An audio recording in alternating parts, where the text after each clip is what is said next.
Okey, jadi hari ini kita sambung lagi lah. Selepas kita siap bab 8, jadi kita hari ini akan masuk ke dalam bab 9.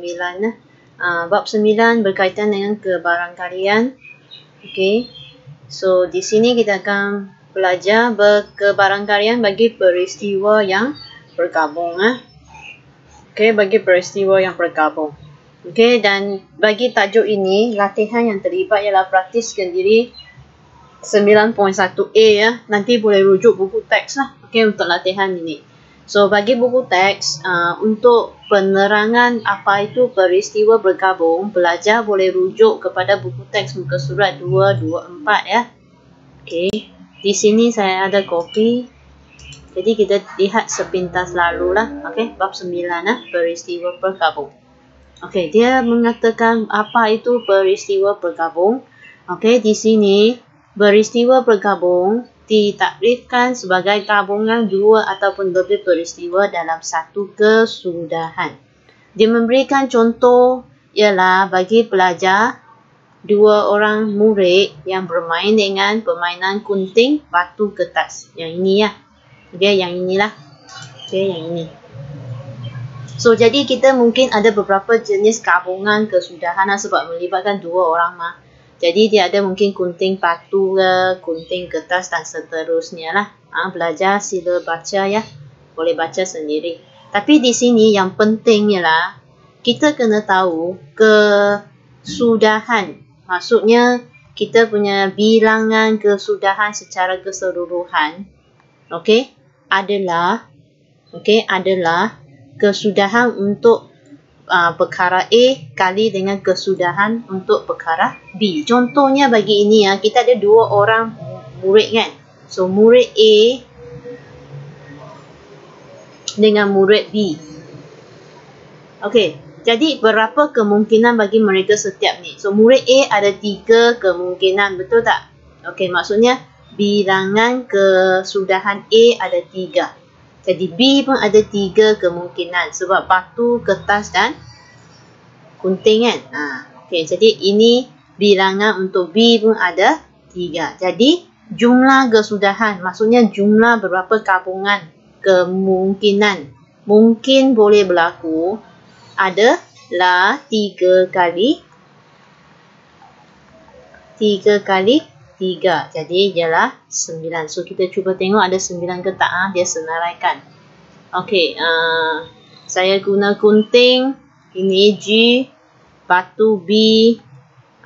Kertas K.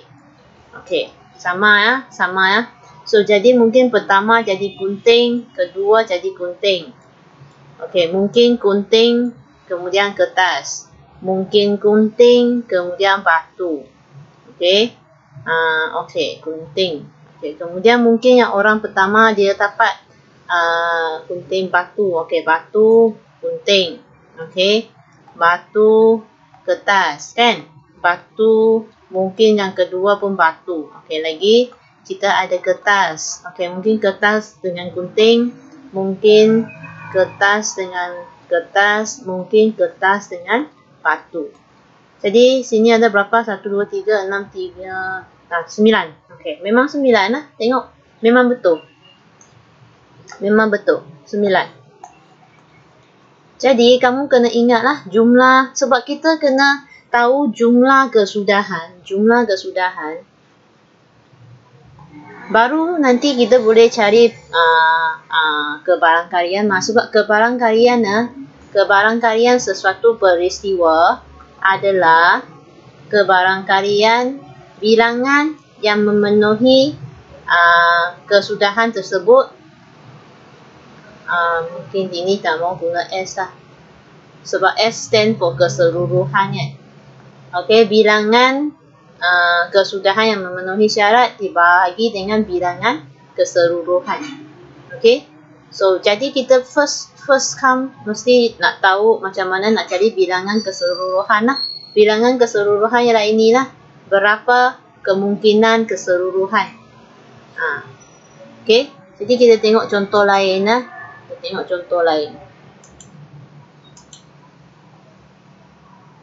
Okey. So, contoh peristiwa bergabung yang lain, contohnya saya lontarkan 2 keping shilling. Okey, dilontarkan. Okey, melambungkan sekeping shilling dengan sebiji datu. Ini pun 2 perkara. Okey, kemudian ambil 2 kad. Tengok 2. 2 kad dari kotak yang mengandungi 4 kad. Dengan pemulangan. Dia di sini ada pulang ataupun tak ada pulang. Sini ada 2 jenis. Dia boleh dengan pemulangan ataupun tanpa pemulangan. Kalau dengan tanpa ini ada mewujudkan 2 keadaan yang berlainan. Nanti kita sempat baru kita tengok. Nanti baru tengok. Tapi kita tengok contoh 1, contoh 2 yang senang dulu. Okey. Ini adalah sedikit nota lah yang berkaitan tu. Gabungan 2 peristiwa ataupun lebih. Okey. Ini adalah bilangan kesudahan. Formula ini kena ingat lah. S stand for ruang sampel lah. Keseluruhan lah. S itu ialah ruang sampel. Dengan kata lain, S itu adalah keseluruhan lah. Okey. So, kemudian okey, ini contoh dia lah. 2 keping shilling dilontarkan secara rawak. Dilambungkan secara rawak. Okey. So, shilling pertama, dia ada bunga dengan apa dia? Ekor dan kepala. Okey, ekor dengan kepala. Okey, K dengan E lah. Kepala dengan ekor kan. So, jadi yang pertama ada 2, kedua ada 2. Itu sebab saya ada pengiraan untuk bilangan keseluruhan ialah 2 kali 2 lah. Yang pertama ini ialah shilling pertama. Kemudian shilling kedua. Okey, dari sini ya. Jadi, kita tahulah. Okey. Kemudian kita cuba senaraikan tengok betul ke tak. Ini tengok betul ke tak. Jadi, kita senaraikan. Jadi, memang betul lah. 4 sajalah. Tak ada yang lagi lah. Ini saja yang boleh wujud, tak ada lagi. So, memang 4 lah bilangan yang kemungkinan keseluruhan. Okey, bilangan kesudahan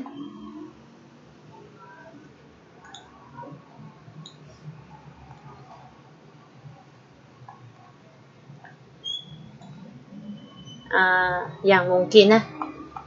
Ataupun kemungkinan lah. Okey. So, ini dia lah contoh. Kemudian ni lagi satu contoh boleh kata melambungkan 1 shilling dengan 1 tadu. So, sekarang 2 perkara lain lah. Okey, shilling dia boleh ada ekor dan kepala. Kemudian tadu dia ada nombor 1 hingga 6. So, maksudnya bilangan shilling dengan bilangan datu berlainan. Okey, itu sebab keseluruhan dia adalah 2 kali 6 ya di sini. So, kemudian di sini saya senaraikan juga supaya kita boleh membuktikan memang betul. So, kita tengok ekor dengan nombor. Okey, kemudian ada lagi kepala dengan nombor. Okey. Jadi, memang betul lah. Sini ada 12. Sini ada 12. Keseluruhan sini semua ada 12 kemungkinan. Ataupun 12 pasangan tu okey. Boleh kata pasangan yang mungkin lah. Okey. Jadi ini adalah sedikit contoh lah. Dan cuba macam mana nak senaraikan. Dan ingat jadi lagi satu perkara ialah ruang sampel. Ruang sampel mesti sentiasa pastikan tulis dalam set ya. Ruang sampel mesti tulis dalam set. Okey. Jadi saya rasa bagi contoh sampai sini sajalah. Cikgu ada bagi kuis. Jadi harap pelajar akan pergi cuba kuis itu. Okey. Itu saja. Terima kasih.